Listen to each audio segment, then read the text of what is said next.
Good afternoon, everybody.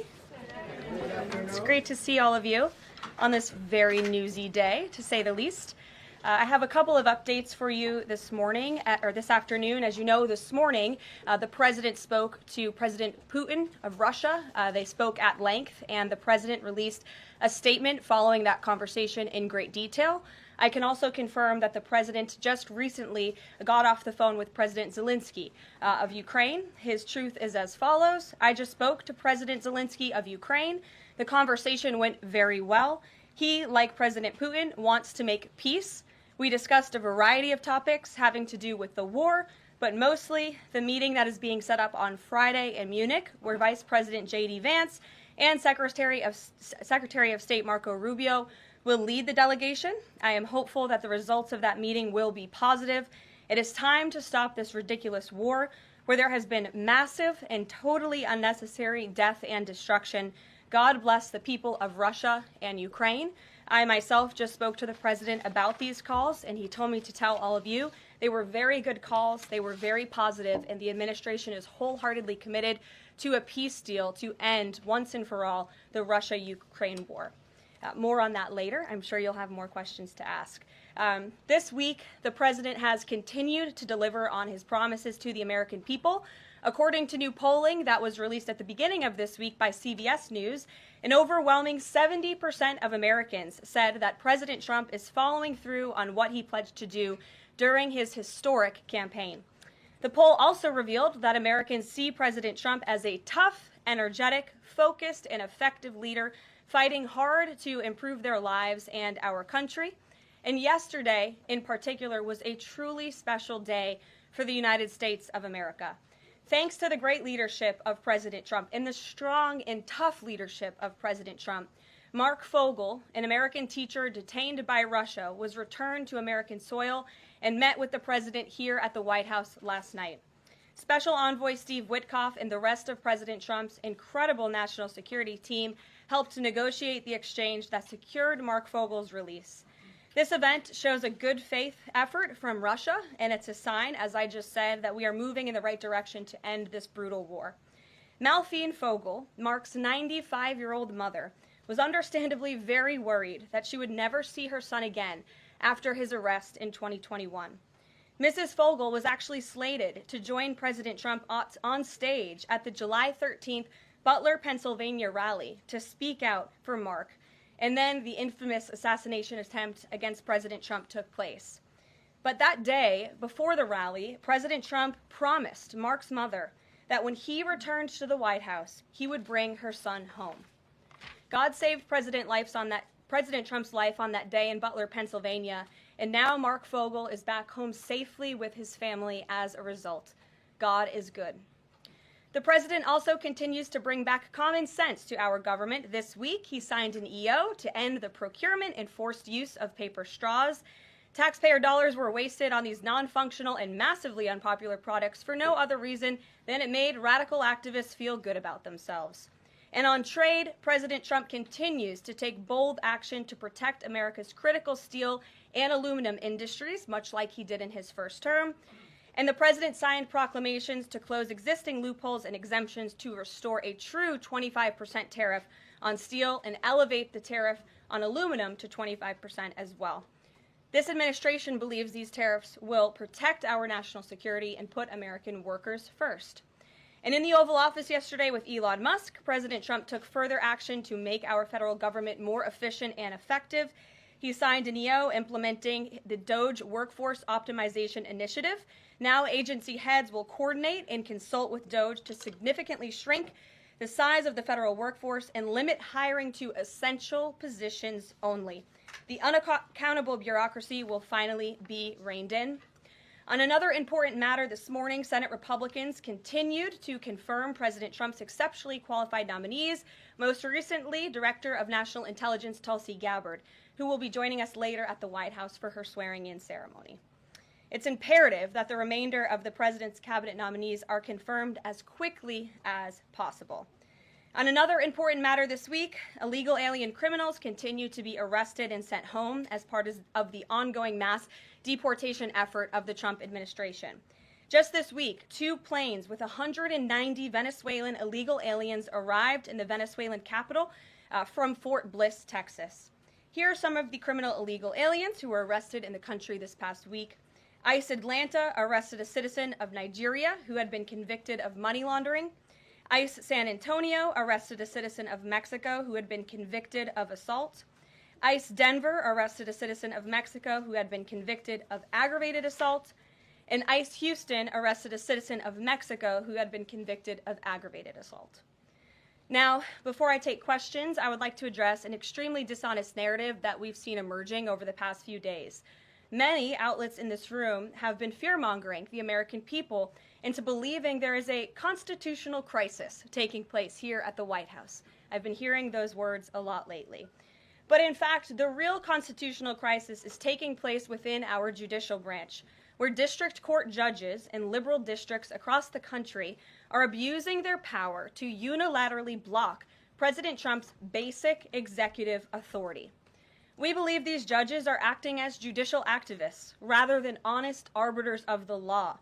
And they have issued at least 12 injunctions against this administration in the past 14 days, often without citing any evidence or grounds for their lawsuits. This is part of a larger concerted effort by Democrat activists and nothing more than the continuation of the weaponization of justice against President Trump. Quick news flash to these liberal judges who are supporting their obstructionist efforts: 77 million Americans voted to elect this president. And each injunction is an abuse of the rule of law and an attempt to thwart the will of the people. As the president clearly stated in the Oval Office yesterday, we will comply with the law in the courts, but we will also continue to seek every legal remedy to ultimately overturn these radical injunctions and ensure President Trump's policies can be enacted. So here in our new media seat today, we have Chris Pavlovsky, an entrepreneur who has a strong passion for protecting freedom of speech.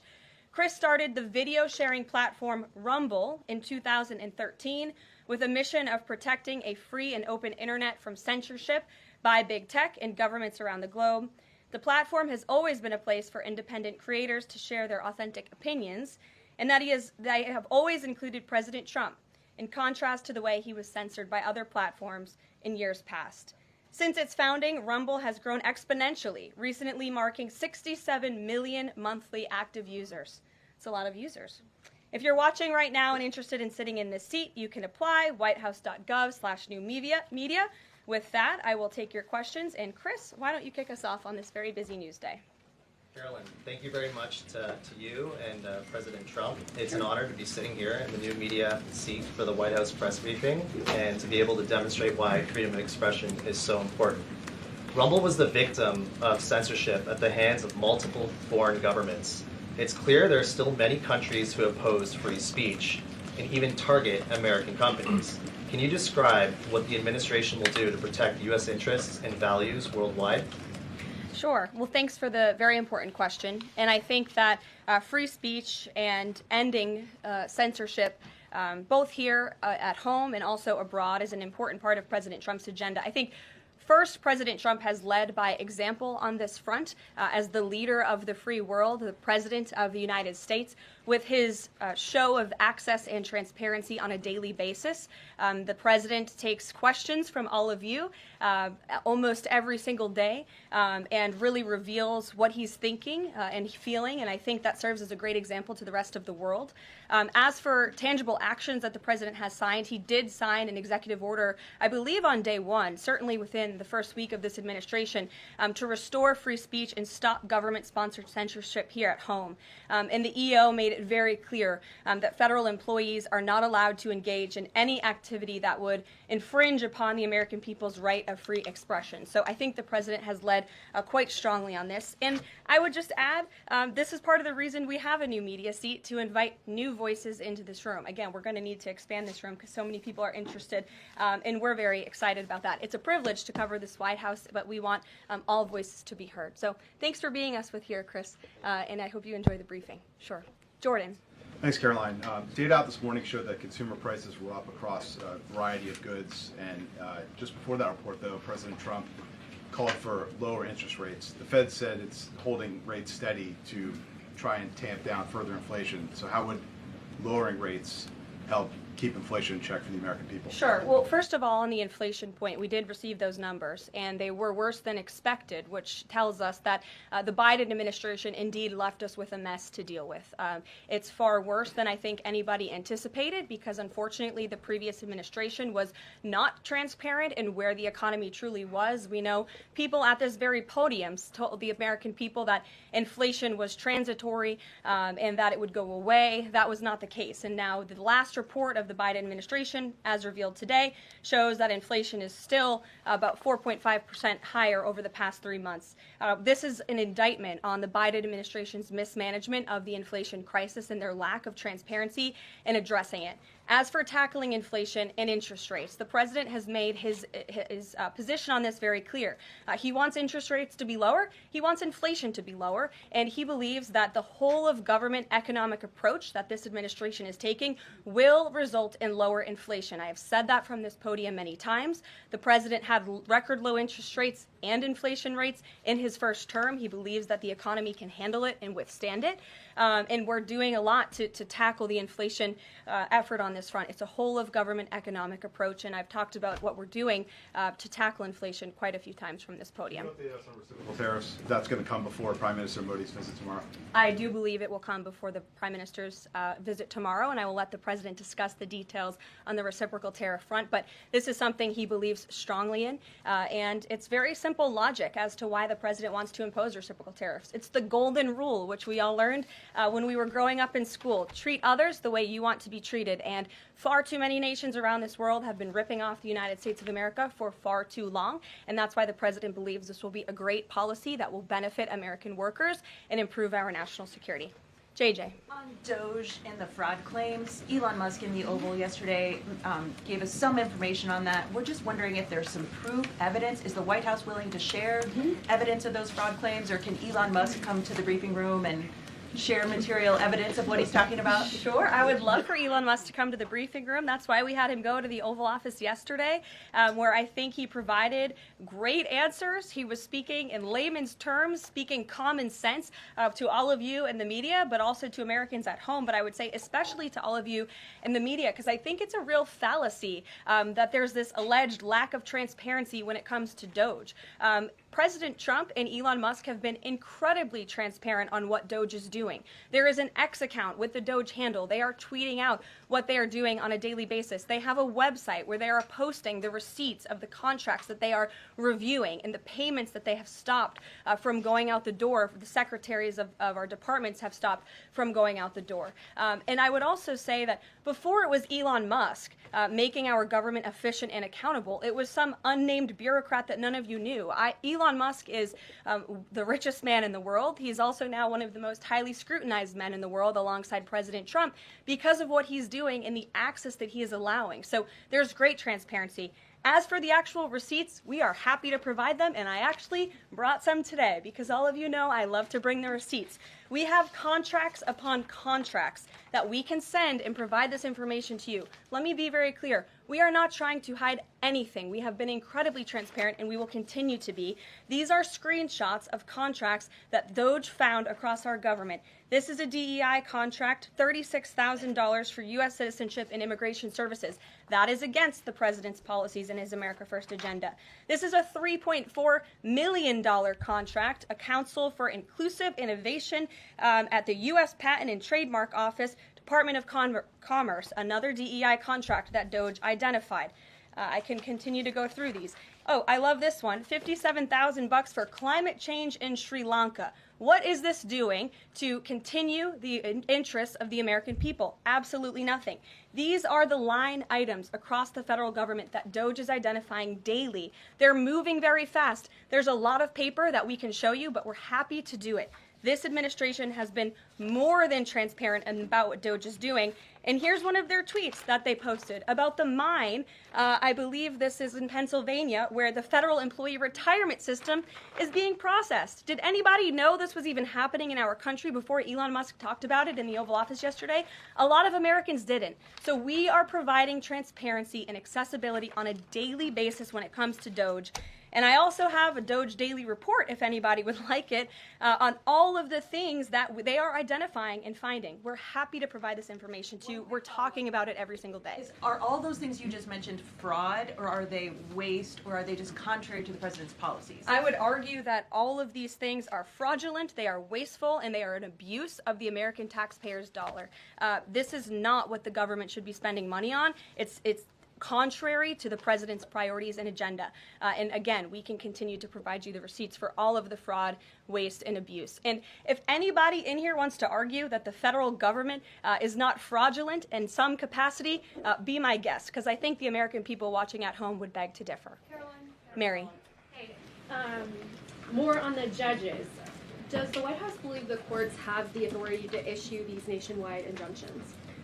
We believe that the injunctions that have been issued by these judges have no basis in the law and have no grounds, and we will, again, as the president said very clearly yesterday, comply with these orders, but it is the administration's position that we will also ultimately be vindicated, and the president's executive actions that he took were completely within the law, they were constitutional, and we look forward to the day where he can continue to implement his agenda. And I would just add, it's our view that this is the continuation of the weaponization of justice that we have seen against President Trump. He fought it for 2 years on the campaign trail. It won't stop him now. Brian. Yes. I want to go back to Doge just for a second. Earlier, the subcommittee headed by Chairman Marjorie Taylor Greene, her and her staff discovered $2.7 trillion in improper payments to Medicare, Medicaid, overseas, to people who should not have gotten it. Some of this room might have missed that press conference. Can you elaborate on what the president is thinking at this point? Well, again, that's another example. There's a very long list of the fraud, waste, and abuse that Doge is identifying on a daily basis. Elon Musk also talked about yesterday about Social Security payments that are going out the door for people who are no longer with us, unfortunately. I would say that is certainly fraud. There's also a lot of contracts they've identified that, just as a hypothetical example, are $1 million, but only 500,000 went out the door. So where's the rest of that cash? And so that's the thing. Those are the things that Doge is working on every single day. And I would just remind everybody in this room, this is what President Trump campaigned on doing. He's delivering on a promise that 77 million people elected him to do. James. Thank you very much, Caroline. Two foreign policy questions, if I may. Sure. First, the statement that was released after this morning's phone calls identified Mr. Witkoff as the special envoy who will be part of the delegation that undertakes to resolve the Russia-Ukraine war. I had thought that that individual was General Kellogg, and so can you clear that up? Sure, I'd be happy to. As you mentioned, the president, in his truth, following the phone call with Vladimir Putin, said that he has asked Secretary of State Rubio, the director of the CIA, John Ratcliffe, our national security advisor here at the White House, Michael Watts, and Steve Witkoff to lead the negotiations. As for General Keith Kellogg, he remains a critical part of this team in this effort. He's played a tremendous role in getting the negotiations to this point, and he's very much still part of the Trump administration. The other subject is Iran. I took note of President Trump's comments in his Super Bowl interview with our colleague Bret Baier to the effect that he wants to do a deal with Iran. However, that interview appeared after the supreme leader of Iran, the Ayatollah Ali Khamenei, had already ruled out any additional negotiations with the United States. So kind of a two-part question. A, what gives the president any confidence that Iran will come to the table? And B, more fundamentally, why is the president interested in doing a deal with Iran instead of doing everything he can, perhaps short of U.S. military intervention, to try and hasten the end of what many of his own supporters regard as an evil regime? Well, the president has made it very clear that he will never allow Iran to have nuclear capabilities. That is a red line that he has drawn, and he will not allow that to happen. But you asked why President Trump wants to make a deal. I would remind you, he's the master of the art of the deal. He is America's deal maker in chief. He leads from a position of securing peace through strength.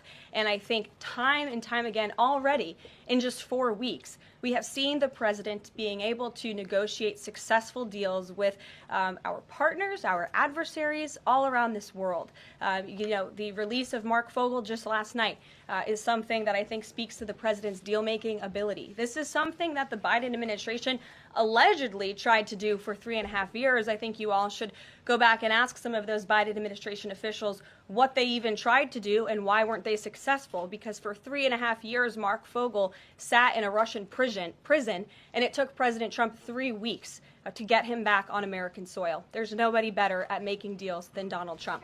Phil Wegman. Thank you. 2 foreign policy questions. Ukrainian President Zelensky has said after the war that he wants NATO membership or nuclear weapons. We heard Defense Secretary Hegseth say that NATO membership was unrealistic. What's the president's view on the other option, on a nuclear Ukraine? I have not talked to President Trump about Ukraine's NATO membership or their nuclear capabilities. I would leave it to him to discuss. But I will tell you again that Secretary Rubio and also the Vice President, J.D. Vance, will be meeting directly with President Zelensky in Munich on Friday, and I'm sure they will provide a readout of that conversation and that discussion. And then the second question, given that this administration has called on Europe to take more responsibility for their own defense, I'm wondering, will the EU or any other European nation other than Ukraine be involved in these peace talks? I don't have any European nations who are involved currently to read out for you. Certainly, the president has employed a very strong team or deployed a very strong team to continue these negotiations. And the fact that he was on the phone with both President Putin and President Zelensky today shows that he's very much involved in this effort as well. And then just a follow-up, I guess. Sure. Should we expect the president to negotiate in person with Zelensky and Putin? I don't have anything to read out on that for you today. Maggie, good to see you. Thanks for taking the question. You talked about the transparency with Doge and Elon Musk's press availability yesterday. There is a conflict of interest law in place that says that people who have personal interests can't interact with government entities that could touch on those. Has President Trump signed a waiver for Elon Musk? Does such a thing exist?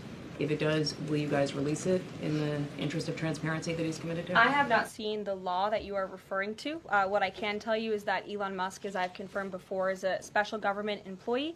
He is filing the proper financial disclosure, and he is complying with all applicable federal laws. As you also heard, Elon address this directly yesterday in the alleged conflict of interest, and he said everything he's doing is very public, and if you all perceive a conflict of interest, you're welcome to bring that up. And as the president said, if he feels like Elon is engaging in something that's a conflict of interest, he will tell Elon not to do that. And Elon also said yesterday that before he moves forward with anything, he consults with the President of the United States. So we're very confident with the ethics and the guardrails that have been put in place here.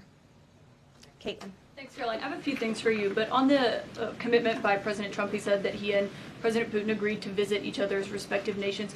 Are there any preconditions that President Trump has that President Putin must do before he goes and meets with him, withdrawing some forces, withdrawing all forces, anything like that? Not that I'm aware of. That doesn't mean they don't exist, but I was just talking with the president in our national security team. I wasn't made aware of any conditions, but if they exist, I'm happy to provide those. And on the president himself, he styles himself as this master negotiator. He is now deploying these negotiations, saying that they start immediately. We did hear from the Defense Secretary, Pete Hegseth, though, today, saying that NATO membership is not realistic for Ukraine, and neither is returning to pre-2014 borders. Aren't they giving away bargaining chips before these negotiations have even started? Again, I haven't talked to the president about Ukraine's NATO membership, and he appointed several individuals to negotiate on his behalf. He's directly involved in these negotiations as well, and I'm sure if you ask him that question in the near future, when you're able to, he'll give you an answer. I just don't want to get ahead of him on it. And final thing for you, which White House official made the decision to bar the AP reporter from the Oval Office? and the diplomatic reception room last night? Well, first of all, let me just set the record straight. It is a privilege to cover this White House. It's a privilege to be the White House press secretary. And nobody has the right to go into the Oval Office and ask the President of the United States questions. That's an invitation that is given. And there are hundreds of outlets on this campus, many of you in this room who don't have the privilege of being part of that pool every single day and getting to ask the President questions. We reserve the right to decide who gets to go into the Oval Office, and you all have credentials to be here, including the Associated Press, who is in this briefing room today. But isn't it retaliatory in nature is the argument, because the reason that the AP was barred, which they said was because they're not using the phrase Gulf of America, they're using Gulf of Mexico in line with their standards. And so the question here is this setting a precedent that this White House will retaliate against reporters who don't use the language that you guys believe reporters should use? And how does that align with the First Amendment commitment that you were just talking about? I was very upfront in my briefing on day one that if we feel that there are lies being pushed by outlets in this room, we are going to hold those lies accountable. And it is a fact that the body of water off the coast of Louisiana is called the Gulf of America. And I'm not sure why news outlets don't want to call it that, but that is what it is. The Secretary of Interior has made that the official designation in the Geographical Identification Name Server. And Apple has recognized that. Google has recognized that. Pretty much every other outlet in this room has recognized that body of water as the Gulf of America. And it's very important to this administration that we get that right, not just for people here at home, but also for the rest of the world. Sure. Thank you, Karoline. The prisoner exchange with Russia coming at the same time as the president is now announcing negotiations to end the war in Ukraine. The timing of that is hard to ignore. Was Ukraine discussed as part of this prisoner swap? I was not involved in those discussions, so I can't comment on whether that came up or not. What I can say is that this was a very good deal for the United States of America and for the rest of the world. As you know, we have confirmed that the Russian who will be returning home very soon, Alexander Vinnik, was a non-violent crypto criminal, and as part of this exchange, he has forfeited more than $100 million that he obtained in that illegal crime. And in exchange, of course, we got Mark Fogel, who is a middle school teacher who kissed the American soil, but kissed the ground last night when he returned to the United States of America. It was a great deal and a great day for our country, and I think everybody, regardless of political affiliation, agrees with that. And was Russia made aware ahead of time of the parameters that the administration and Secretary Hegseth was going to be announcing today? The NATO perimeters? Yes. I'm not sure. You'd have to ask Secretary Hegseth and the Defense Department on that, since he announced them. Jackie. Thank you, Caroline. Just to be clear, so when we're listening for a shift in position on U.S. policy, should we only listen to the president and maybe not the Secretary of Defense? Because what he outlined today would represent a shift in U.S. policy. I'm not saying that. I'm just saying I speak for the President of the United States behind this podium, and I will let him discuss that. Can you tell us any more about the next hostage releases? I understand another American's coming out today. Sure. I'm glad you asked. It speaks to President Trump's deal-making ability, and we can confirm the safe release of one American and two individuals from Belarus, one of whom worked for Radio Liberty. Out of respect for the privacy of these individuals, their request, we have no further details to announce on their identities, but we can confirm that one American was released today, and it's a remarkable victory on the heels of Mark Fogel returning to America last night. Anything on who the U.S. might be releasing in exchange? I don't have details on that at this moment. Anyone in exchange? I don't have details on that at this moment. I do know that these three individuals have been released and are on their way home to their respective countries. Caroline, thank you so much. Can you explain how President Trump envisions the war in Russia and Ukraine coming to an end? Does he expect Ukraine to hand over all the territory in question? Again, these negotiations are ongoing. I will allow the president to divulge any red lines that he may set, but I think as deals in the past have come to fruition, the president has proven one of the things that makes him a very effective negotiator is not revealing what he's anticipating from both sides, but he is at the forefront of these negotiations in addition to the very qualified individuals who he's tasked with speaking to both President Putin and President Zelensky. And speaking of deals, a meeting with the President of the United States offers any foreign leader credibility. Was it part of the prisoner swap with Fogel that President Trump agreed to meet with Putin? Again, I was already asked this question. I said I was not made aware of that, but we can certainly get you an answer on that. I'll check in with the NSC. Sure, Monica. Thanks, Caroline. It's clear that this administration is dedicated to both truth and transparency. We know that with Doge, but we also know that because this administration recently announced it's going to declassify the assassinations of Martin Luther King Jr., JFK, and RFK. I'm wondering, is it likely that we're going to see more information regarding the assassination attempts on the president's life while he was on the campaign trail? In regards to the assassination of the individuals you mentioned, President Trump signed that executive order directing the respective agencies to do it. I know that that process continues and is ongoing. He's committed to transparency in the declassification of these very important files that I think many Americans are not only interested in learning about, but also have the right to know about. As for the two heinous assassination attempts on the president's life, he's spoken to this publicly. I've spoken to him about it privately, and as he said publicly to all of you, he feels he has a right to know about further information about the individuals who tried to kill him, tried to take his life. And so, if and when we get that information, I'll leave it up to the president to decide whether or not he would like to reveal it. But I believe in the effort of transparency that we've seen consistently from this president, he certainly will. Daniel. Thanks, Caroline. I wanted to ask you about the $59 million that FEMA sent to New York City migrant hotels. Secretary Kristi Noem just put out a statement saying that she's clawed back the full payment that FEMA activists unilaterally gave to NYC migrant hotels. She wrote, "Mark my words, there will not be a single penny spent that goes against the interest and safety of the American people." What does the response of the Trump administration send to any federal bureaucrats that are thinking about obstructing the president's agenda? They will be held accountable. The president is signing executive orders daily, and he expects all officials across the administration, regardless if they are a political appointee or if they are a career bureaucrat, to adhere to the will of the American people and the 77 million Americans who reelected President Trump. He's here for a reason, and he is focused every day on implementing his administration's goals, and sending $59 million to a migrant hotel to house illegal immigrants when there are still people in North Carolina and California who have not received FEMA funding is not something that this administration is going to tolerate. Deanna. Thank you so much, Caroline. One on New York and one on Russia, please. On New York City Comptroller Brad Lander is accusing Doge of clawing back $80 million that was intended for New York City FEMA funding.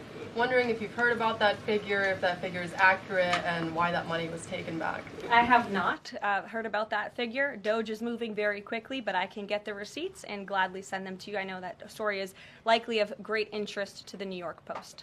John. Russia, please. Sure. Is President Trump waiting for a kind of signal or an action from Putin to go to Russia?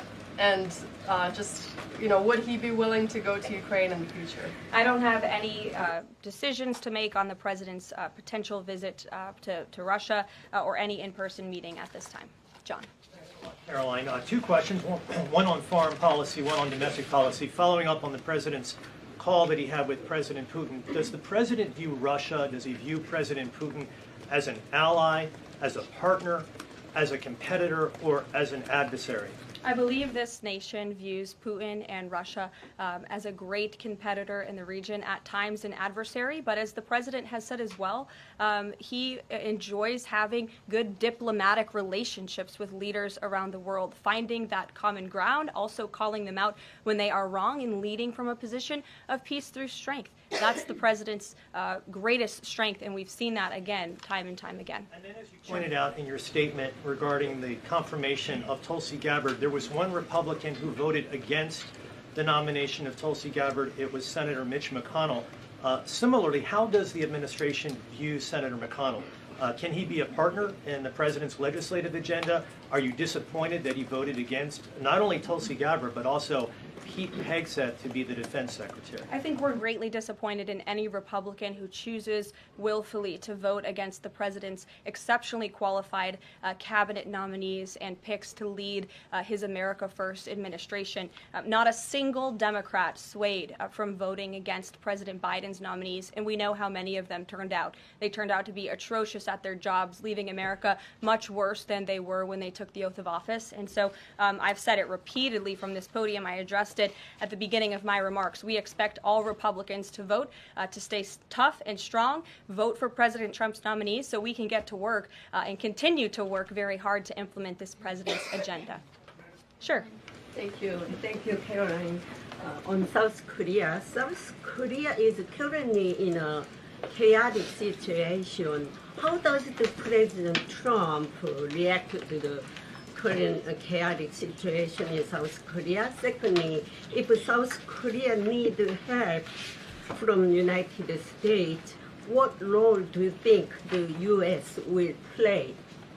Sure. I haven't spoken to the president about the ongoing situation in South Korea. I would defer you to his previous statements. And I can also see if I can get you something new from the National Security Council, who I'm very confident the officials that are focused on South Korea are on this. I just haven't spoken to them about it, but I'm happy to provide that for you. Yes. Thank you, Caroline. Does Elon Musk have power of the presidency? Absolutely not. Right. I asked that question. I asked that question because, the Democrats have been hurling insults at Elon Musk, hurling attacks, calling him President Musk. Most recently, Jamie Raskin, the congressman, took it a step further, calling for Musk's impeachment, saying that he somehow usurped the power of the presidency. What's your response? It's utterly ridiculous.